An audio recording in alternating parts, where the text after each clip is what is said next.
Hi, everyone. I'm Laura Adams, and you're listening to the Money Girl Podcast. Saving enough for a down payment to buy a home is one of the biggest financial challenges that many of us face.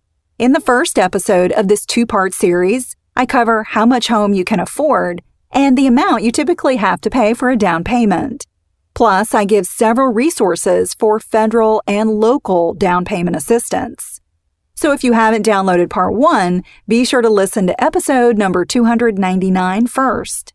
In this episode, you'll learn smart ways to build your down payment fund and the best accounts to keep it safe until you're ready to become a homeowner.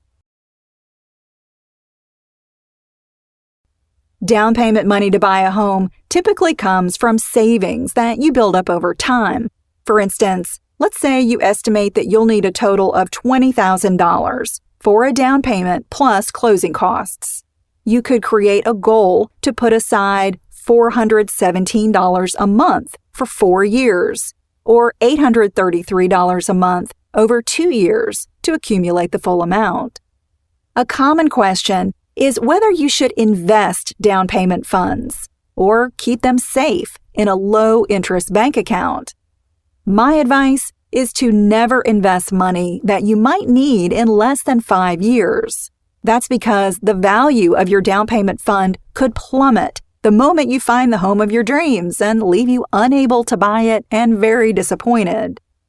If you're not sure when you'll be able to buy a home, or you know it will be within 5 years, keep your down payment in a high-yield FDIC-insured bank account, like a savings, money market, or certificate of deposit, or CD. If your time horizon is longer than 5 years, consider investing your down payment in a low-fee index mutual fund or exchange-traded fund that offers broad market diversification. These are widely available at online brokerages, and I'll include links to a few of my favorites in the transcript for this show on the Money Girl page at quickanddirtytips.com. Just look for episode number 300, called How to Save Money to Buy a Home, Part 2.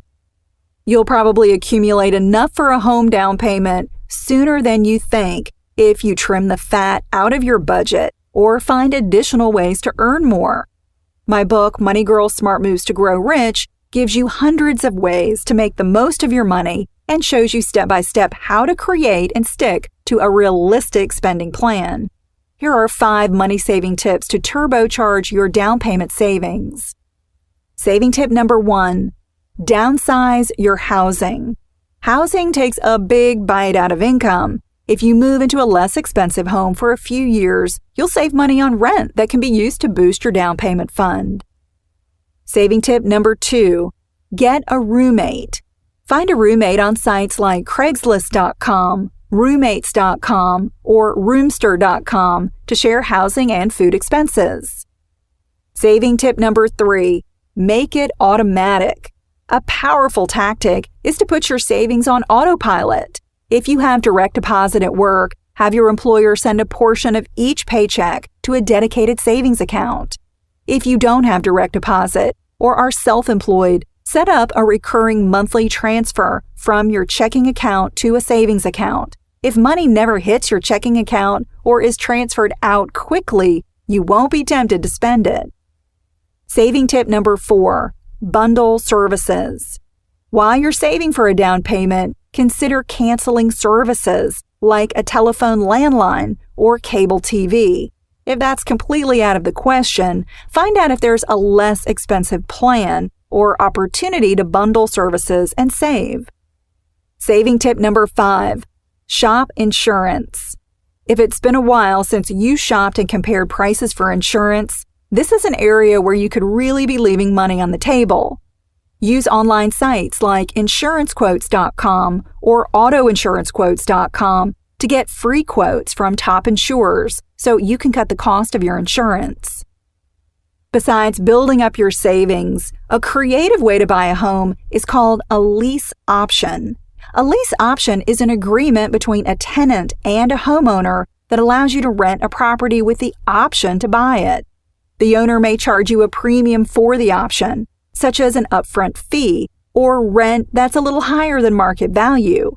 Here's a quick and dirty tip. If you sign a lease option, negotiate for the property owner to apply some of your rent each month toward the eventual purchase price.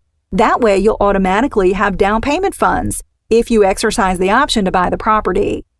If you decide not to buy, any premium you pay is generally forfeited. The term of a typical lease option agreement is 1 to 3 years, but can be any period of time that you and the owner agree on. The purchase price of the home can be estimated at the beginning of the agreement or when the option expires. If a seller owns a property outright with no mortgage debt, he or she may be willing to offer owner financing. In this situation, you make loan payments to the owner of the property instead of to a bank or mortgage company. A huge benefit of owner financing is that you don't have to go through a rigorous and strict mortgage approval process with a financial institution.